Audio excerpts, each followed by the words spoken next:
Man, he keyed that mall down, cut your cop picking lips off. He said, no, this is how you do it, like this. And I didn't even hear a buzzing or a pin drop. I mean, you weren't even in the background. Hey, Eugene Johnson. Hey, you got any bolts you can vote? You got any pedals you can press? Hey, Eugene Johnson. You might have to pay the citizens band tax of Arkansas for the United National Radio there, 410. I'm working on something. Time I said, shh, be quiet. Pay your dues, pay your dues, pay your dues. A bit harder, and then we'll see what happens. You know, I'm not sitting around just knitting and taking what's given to me. I'm gonna come back with a little vengeance. That sounds like ticket selling, and I don't want to sell wolf tickets. I just get in here and say it one more time. Good morning time to you, Fireball. Eugene Johnson, the little bitty man around the hog yard on my little bitty station, doing what I can do the best way I can. Fireball, Eugene Johnson. Oh, you don't forget the ripple. Damn right on that there, Eugene Johnson. I only heard a little bit of that, man. You, Wild Child, come out there and cut your radio off just before you started selling wolf tickets. Hey, Eugene Johnson. Man, I heard you there for a minute. When you got out the mall, I heard you too. You said you were just going to come out here and go with what you have and wave a hand and say hello, howdy doody, man. That's all you got to do is run what you brung. But Wild Child says sometimes you got to pay your dues to the world of CB National Radio of Arkansas. Because you got to pay the CB tax to the Missouri National Radio. Take care, Eugene Johnson. Fireball said you getting your ass tore up. I do pay taxes in Arkansas too, so I pay in 2 states. And that's a fact, I can prove that. I do pay taxes in 2 states. And one of them is Arkansas and the other is Missouri. So I can broadcast either state I want in because I paid my taxes. Get some duck crackling in there. You got your CB tax paid in Arkansas too for some talk time also? Wild Child. You got your CB tax paid too over there for Arkansas so you can get some talk time too out there?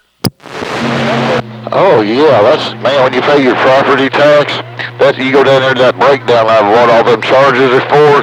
The CB broadcasting tax is involved in all that. It's under the property tax. That's part of it, like your school taxes and all that shit. Yeah, I paid my CB dues in Arkansas too, and I do own a lot of real estate, literally in Arkansas. I can't say I don't pay my taxes or my dues in Arkansas, brother. Well, I don't think Eugene Johnson was reading his property taxes then. He must not have paid that one side because that's an extra. Hey, Eugene Johnson, on your property taxes, there's a bottom line on the bottom that says CB broadcasting tax. And you got to pay that. That'll give you some talk time over the national radio there, 410.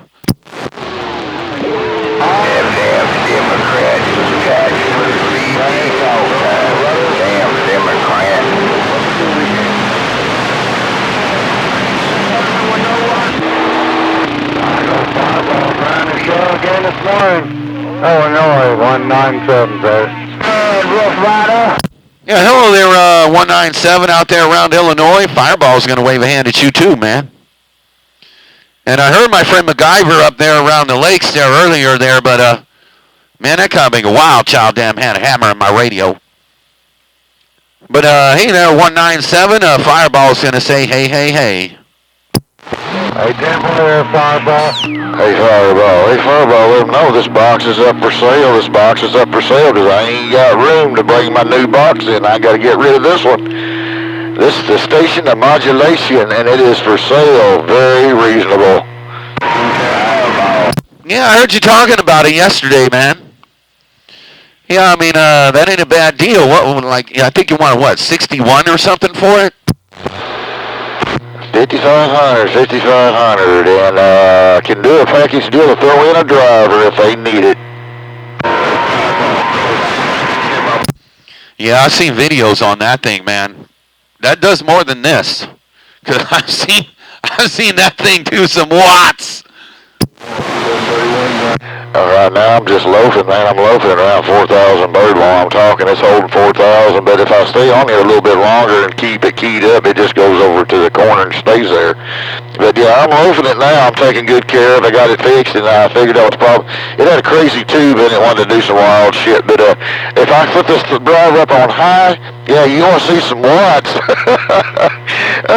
They talk about, 10,000 does 10,000 peak in the corner. I can do 2,000 bird in the corner if I want to, but I want to loaf it because it does a lot better right here. And the modulation seems so much better. No, the way you've been running it is the way, I bet that's the way it's supposed to be going. Like, yeah, you can push it up if you really wanted to, but I bet the way you got it right there, it just runs like that forever, sitting right at 5,500 all day, going forward. Oh yeah, this is the way it's supposed to be, man, but it wasn't wanting to do this. It didn't matter what I did. I even backed my radio up to lower the drive into the drive. It turned out it was a tube that was short. Oh, well, I missed the warranty on the tube by like 8 days, and I could have sent it back because it did short, and it wasn't my fault. And that's why I was actually making it kick it up that much more. I don't understand all that, but that's what I was told. But it is what it is. But now she's just cruising right along, man, and she's working right. And you know what? I'm sitting there looking at that needle on that brush. There is no voltage set. Once you key that pedal and pull that floating voltage off, it's right solid. Yeah, she don't move, she don't give up, and she's hanging out. Right now she's hanging out. Oh, she's out there to 5,000 now because I've stayed on the key long enough. Break up. Round your place. Skip shooters, the 5.7 Magnum, North Carolina, standing by. Well, we don't have to go to somebody that knows them. You know, that's into them. Into the 500Zs, into the older stuff, even, you know. Have to go to somebody that knows what they're doing on that, because I don't know if they're really rugged, if you have to have like the perfect input tune and all that, because that all takes a toll on some of the bias and stuff on those 500Zs, don't they? I don't know about all that. You know, I ain't gonna say, you know, it's not biased. It's not AB or B or A, you know, none of that AB or AB bias. No. You know what it is. But it does have an input match on it. You match your driver up to it. And I've got this thing right now. I could probably knock it back down, but when I'm not talking, it's flat on the reflex coming from the driver. And it does swing up to, I'm getting 1/4 of a watt right now. And I tried to take it out, and I got it down, but it changes from day to day. It's just like the reflect on my big box. My beam's flat, but it's so dry out here, I'm losing ground. But I think I done burned the dew off the ground out there, because that ground rod just barely sticking up, and it's in the grass.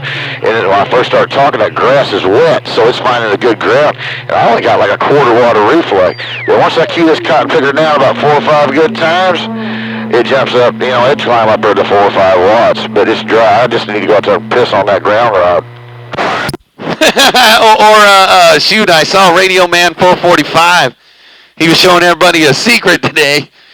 He was watering his grass next to his tower, and he just watering it right there, or just run a sprinkler system right next to your tower, and then you got nice, good, wet ground. I don't do that over here. I don't do any of that, dude. My ground rods are so far down there into the footing. Dude, they're way down. They're in the concrete. I don't even have them sticking out. I got one sticking out next to the house, but the ones that are in my footing, dude, I probably got 15 plus. I got 20 foot going down into the ground from the top of the footing, all the way to the J bolts. I got one that came up, and I got a 15-footer pounded into the ground on the bottom of the 5-foot, the bottom of the whatever they call it, the footing. Then I took another ground rod, I put it in there about another 4 feet, put them together with I forgot the whatever they call it. I bolted them together, brought it up all the way up to the cage and all the way to the J bolts, man. I got like 20 feet of ground rod in this footing. Yeah, that's kind of weird because the water table is real shallow right here. There's like sort of like an underground lake right under me, but the surface does dry up, and right now it's down below 8 foot, so I'm getting a little dry. I do get a little reflect from it, just not having that ground. And once in a while, that's why I got ferrites on my microphone, so if it starts drying out, it didn't give me a little tingle coming back through the mic. And yes, I do have my shit grounded to a ground rod outside my window, and no, that don't fucking help. It does the same thing whether my boxes are grounded or ungrounded, so that don't make a lot of sense because they say, oh, that'll take care of it. Yeah, you know, in CB radio, nothing is set in stone. What works for one guy does not work for another. It is what it is. You know, you want to figure it out on your own. And I learn something every day. And these guys that ain't learning something every day, they're going to stay down in the mud. Yeah, 10 Raj on that. That's true. I talked to a guy on the bowl the other day. He runs here too, River Rat, down there around the mag. And he was squealing. I mean, he was squealing like no tomorrow. And he couldn't figure it out. And I told him to ground all of his chassis and run to the ground rod. It took him about 10 minutes. He came back. The squeal was gone. But, yeah, like you said, it works for everybody's different. Every station is different. I have mine all grounded, too, to the ground rod outside the window. And that seemed to make my recordings good. Because before, if I did any video gating or any water gating, it'd cut all my USBs off and my webcam and all that. It'd take all that out, so I couldn't do no recording until I grounded everything. But I got it all going pretty good. Yeah, the grounding has its place, but when it don't work, it don't work. That's just all there is to it. There's places you really got to have grounds. There's other places you don't need them. You just got to figure that out for yourself. I mean, everybody's station's set up a little different, you know. But it is what it is. You just got to figure it out. If you ain't smart enough to figure it out, good luck. That's all I got to say. Yeah, 10 Roger on that. Yeah, I got a ground rod on my service that I put in. An extra one, and then I got another ground rod to my sub panel here where I got my other stuff, and then my transformer. Oh man, my transformer in this cabinet has got all kinds of ground, man. It's got the bottom of the bolts that's to the cabinet. I got a green wire as an X cross with little eyelets on it, and I got one going from one end, one going to the other, and then I got the other one going to the other end, the other one going to the other, and then from there, I got the ground going to the actual chassis, and that goes out to a ground rod, all on this transformer cabinet. Well, I got somebody at the door. I'll be back shortly. Tell them the green light's on. I said I will be back. All right, Tim Roger, well, you got somebody at the door. You said the green light's on. I'm gone. I'm sitting back, too.